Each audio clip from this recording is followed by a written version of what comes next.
മാതൃഭൂമി ന്യൂസും rose ബ്രാൻഡും ചേർന്നൊരുക്കുന്ന biryani fest ചുരമിറങ്ങി കോഴിക്കോടേക്ക് എത്തിയിരിക്കുകയാണ്. ഭക്ഷണപ്രേമികളുടെ നാട്ടാണ്. അവിടെ ആ നാട്ടിൽ നിന്ന് ബിരിയാണിയുടെ വിശേഷങ്ങളുമായി നമുക്കൊപ്പം ഹരീഷ് ഹരിദാസ് ചേരുന്നുണ്ട്. ഹരീഷ്, കോഴിക്കോടെന്ന് പറഞ്ഞാൽ നമ്മുടെ മനസ്സിലേക്ക് ആദ്യം വരിക കോഴിക്കോടെ ബിരിയാണി തന്നെയാണ്. അപ്പോൾ കോഴിക്കോടേക്ക് ഈ ബിരിയാണി ഫെസ്റ്റ് എത്തുമ്പോൾ, ബിരിയാണി ക്വീനിനെ കണ്ടെത്താനുള്ള മത്സരം എത്തുമ്പോൾ എത്രത്തോളം ആവേശമുണ്ട്, എത്രത്തോളം മത്സരാർത്ഥികൾ അവിടേക്ക് എത്തിയിട്ടുണ്ട്?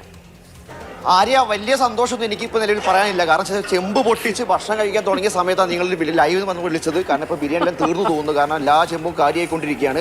ഇനി ബിരിയാണി ഞാൻ പുറത്തുപോയി കഴിക്കേണ്ട അവസ്ഥയായിരിക്കും. പിന്നെ ആകെ ദയനീയമായ അവസ്ഥയിലാണ് കാര്യങ്ങൾ മുന്നോട്ട് പോയിക്കൊണ്ടിരിക്കുന്നത്. ഒരാളെ കാണിച്ചാൽ ശരിയാട്ടാ, ഇവിടുവാ, ഇതുണ്ടോ? ഇതാ നടന്ന് കഴിക്കുകയാണ് ബ്യൂറോ ചീഫ്.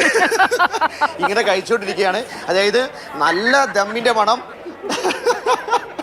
അന്ന് ആര്യ കാസർഗോഡ് നിന്ന് നമ്മൾ കണ്ടതല്ലേ, കാസർഗോഡ് നിന്ന് കഴിച്ച് അത് നമ്മൾ പഴമക്കാർ പറഞ്ഞ പഴഞ്ചൊല്ലുണ്ടല്ലോ, ആരാൻ്റെ മുതലാണ് അവനാൻ്റെ വയറാണ് ശ്രദ്ധിക്കണം. പക്ഷേ വിജയൻ ശ്രദ്ധിക്കുന്നില്ല. നല്ല കനത്ത ബോളിംഗ് ആണ്. വിജയേട്ടാ, എങ്ങനെ ബോളിംഗ് എങ്ങനെ? ഇത് മാത്രമാണ് പണി.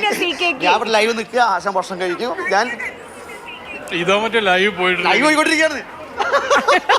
വിജയേട്ടൻ ലൈവ് വന്ന് വിജയൻ അറിഞ്ഞു. വിജയൻ ഞാൻ PTUs എടുക്കുന്ന വിചാരിച്ചിരിക്കുകയാണ്. പക്ഷെ ലൈവായിരുന്നു. വിജയേട്ടൻ പറ്റിയിരിക്കുന്നു. വിജയേട്ടാ പറ്റിയിരിക്കുന്നു. എന്തായാലും ഫെസ്റ്റ് കെങ്കേയുമായി തന്നെ മുന്നോട്ട് പോകുന്നു. ആര്യ, നാളെ അവധിയാണ്. നാളെ മലപ്പുറം കഴിഞ്ഞ് മറ്റന്നാൾ മലപ്പുറത്താണ് ഇവന്റ്. എന്തായാലും 14 ജില്ല കഴിയുമ്പോഴേക്കും നമുക്ക് തടി കൂടും എന്നുള്ള കാര്യം ഒരു സംശയവും വേണ്ട.